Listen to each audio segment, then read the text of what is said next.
Oui, eh bien j'étais issu d'une famille en tout cas maghrébine, musulmane, et nous sommes en France pour des raisons économiques, et j'habitais un quartier populaire.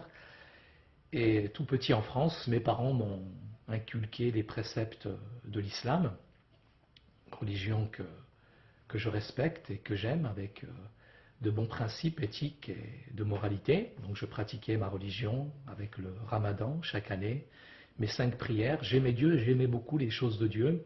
Et je recherchais en tout cas Dieu ardemment au plus profond de mon cœur. Je suis issu d'une famille nombreuse de 11 enfants. Et nous pratiquions donc notre religion avec respect. Et au fond de moi-même, j'aspirais vraiment à avoir une véritable relation concrète, palpable avec Dieu. Et souvent, dans mes prières, je demandais à mes parents de me décrire en quelque sorte le paradis.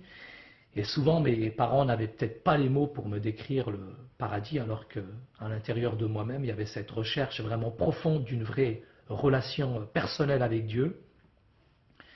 Et dans ma famille, il y avait aussi, je dirais, des circonstances qui faisaient qu'il y avait des scènes un petit peu difficiles, je dirais, un contexte familial un petit peu difficile, avec, je dirais, parfois des scènes de violence qui m'affectaient, mais qui ont développé en tout cas en moi cette recherche ardente de Dieu. Et c'est tout petit, à l'âge à peu près de 12 ans, où j'étais dans ma chambre, où j'ai vraiment crié à Dieu. Je disais à Dieu, Ya Rabbi, fina huwa tariq. Et vraiment, au plus profond de mon cœur, j'aspirais à cette relation personnelle avec Dieu. Et au plus profond de mon cœur, j'ai eu cette voix qui n'était pas audible, mais qui a dit à l'intérieur de moi-même, un jour, tu vas connaître la vérité. C'est peut-être un an plus tard, que ma sœur a osé, en fait, nous dire à la maison, subitement un soir, devant mes grands frères, devant tout le reste de la famille, qu'elle était devenue chrétienne. Ça a été un choc. Un choc pour nous qui sommes d'un arrière-plan musulman. Ça a été un choc dans le sens où c'est presque une trahison. Ça a été très douloureux, très difficile. On peut imaginer toutes sortes de choses, mais qu'une fille, en plus une fille musulmane, devienne chrétienne, ça a été vraiment la claque. Alors mes parents ont essayé de raisonner ma sœur en lui disant que c'était une séduction et que cette religion chrétienne n'était pas la bonne et que le Coran était le dernier des messages.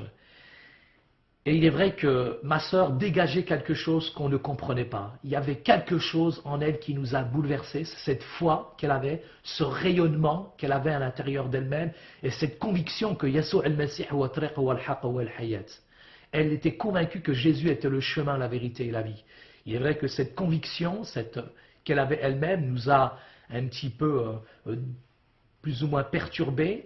Et moi-même, personnellement, j'avais l'âge d'à peu près 14 ans, j'étais complètement perturbé par ma sœur, par cette foi qu'elle dégageait en elle-même, et j'ai fait mes propres recherches à mon tour en me disant, est-ce que c'est Mahomet ou est-ce que c'est Jésus? Est-ce que c'est le Coran ou est-ce que c'est la Bible? Qui a la vérité? Pour moi-même, le fait que ma sœur soit devenue chrétienne avec une telle conviction, je me suis dit, il y a quelque chose, c'est pas possible. Donc j'ai fait mes recherches personnelles en essayant de trier, en essayant de trouver les avantages, les inconvénients des deux religions, et j'ai essayé de discuter avec les chrétiens, avec des pasteurs, mais il n'y a personne qui m'a convaincu. Issu d'une famille musulmane, mon père m'avait toujours appris en France à me méfier, à ne pas me laisser séduire par des mots, par des personnes. Mais je dirais que la personne qui m'a réellement convaincu, c'est la personne de Ruh al-Qudus, c'est la personne du Saint-Esprit. Et tout petit, à l'âge de 14 ans, j'ai réalisé que Jésus c'était le Sauveur. Et je dirais que ça a été le trou noir. Entre 14 ans et 21 ans, pour moi ça a été une période difficile, où j'ai commencé à jouer un baby-foot dans un bar, et j'ai terminé en fait en discothèque. J'ai commencé à consommer de la drogue, à vendre de la drogue, tout en pratiquant ma religion musulmane du mieux que je pouvais, mais toujours avec cette haine grandissante à l'intérieur de moi-même, en grandissant par rapport au rejet, à l'exclusion, au racisme, à la massification du chômage. Toutes ces choses qui me perturbaient aussi, tous ces problèmes d'identité culturelle, à savoir est-ce que je suis maghrébin, est-ce que je suis français, est-ce que c'est le christianisme, est-ce que c'est l'islam? En fait, toutes sortes de choses qui perturbent les jeunes qui sont en France, deuxième et troisième génération. Et c'est un soir en rentrant de Paris où je n'avais plus de relation avec mes parents, avec mes petits frères et sœurs. J'étais de plus en plus violent, de plus en plus raciste aussi à l'intérieur de moi-même par rapport à tout ce rejet dans cette société occidentale qui, en tout cas, me le faisait sentir, qui me le faisait voir. Et en rentrant ce soir-là de Paris à la maison, ma sœur avait toujours laissé une Bible à la maison. Et j'ai pris cette Bible par hasard et je suis tombé sur un passage par hasard qui disait comme ça, mais le hasard c'est un train que Dieu prend pour passer incognito. Ce passage disait clairement, les jeunes gens chancellent, mais ceux qui s'attendent à l'éternel, ils renouvellent leur force. Je ne suis pas un mystique, un soufi, mais j'ai été vraiment envahi de la présence de Dieu. J'ai vraiment réalisé à quel point Allahu mahabba, à quel point Dieu est amour, à quel point Dieu m'aimait, malgré tous les péchés, malgré toutes les choses que j'avais commises, parce que le péché pour moi c'est pas simplement voler, mentir, tricher, commettre des choses qui sont mauvaises, c'est très grave ces choses-là, mais le pire des péchés que j'ai réalisé ce soir-là, c'est que je me suis détourné de Jésus, je me suis détourné de Dieu, en prenant mon propre chemin.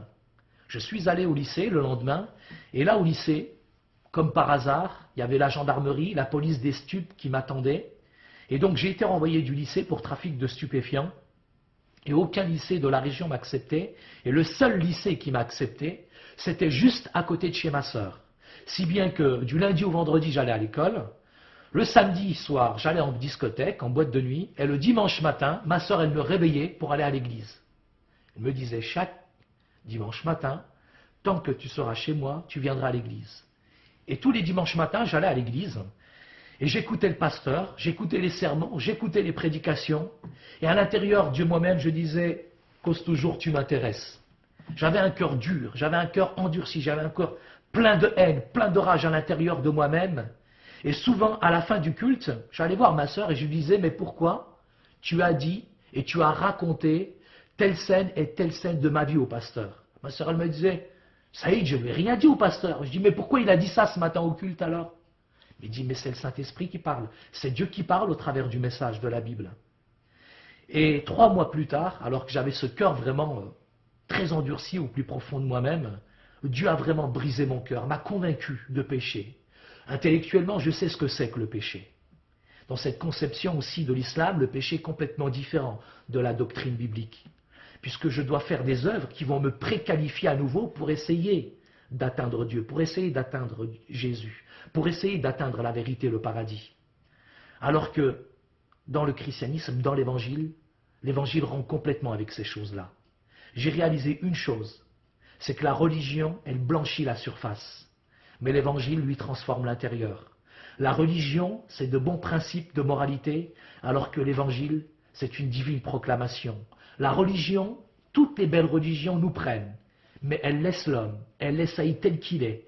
Mais quand la puissance de l'évangile pénètre dans un cœur, il fait véritablement de nous ce qu'on doit être. Et là, j'ai réalisé que Dieu et la religion sont diamétralement opposés. Je respecte toutes les belles religions, toutes les grandes religions, mais pour moi, Dieu et la religion sont deux choses différentes. J'ai réalisé que l'évangile, c'est une relation concrète et palpable avec Dieu. Et ce soir-là, j'ai pleuré. J'ai pleuré sur ma misère. J'ai pleuré sur toutes les choses que j'avais commises qui étaient mauvaises. Tout le mal que j'avais fait à ma famille. Tout le mal que j'avais commis à l'extérieur aussi. Il est vrai que je montrais toujours les gens du doigt, mais là, Jésus m'a demandé de regarder à l'intérieur de mon cœur. Mais j'ai vraiment pleuré. Pleuré pendant des heures sur ma misère. Quand c'est vraiment le Ruhul Qudus, quand c'est vraiment le Saint-Esprit qui nous convainc à l'intérieur de nous-mêmes, c'est quelque chose de merveilleux. Et je crois que pour moi, en tant qu'ex-musulman, aujourd'hui, la plus grande des choses, c'est d'avoir réalisé que Jésus était le Sauveur, mais qu'il était aussi le Seigneur de ma vie. Et que lui seul, qui était parfait, pouvait prendre mes péchés et mes erreurs au travers de Dam al-Masih, au travers de son sacrifice. Là, j'ai pu me réconcilier avec mes parents, avec l'extérieur.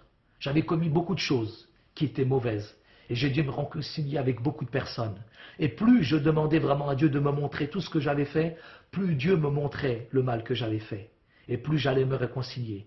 J'ai été aussi me réconcilier avec mon père. J'avais beaucoup de haine, beaucoup d'amertume envers mon père par rapport à toutes sortes, je dirais, de scènes violentes que j'ai vues à l'intérieur de la maison, qui m'avaient troublé, qui m'avaient affecté même psychologiquement. Et je suis allé voir mon père et ça a été vraiment difficile pour moi, mais Dieu m'a donné la force. Jésus m'a donné l'amour à l'intérieur de mon cœur. Mais Jésus m'a appris à développer une communication, une intimité avec Dieu. Et aujourd'hui, si j'ai une relation avec ce Père céleste, c'est grâce à Jésus, à son sacrifice, à ce qu'il a accompli sur le bois du Calvaire.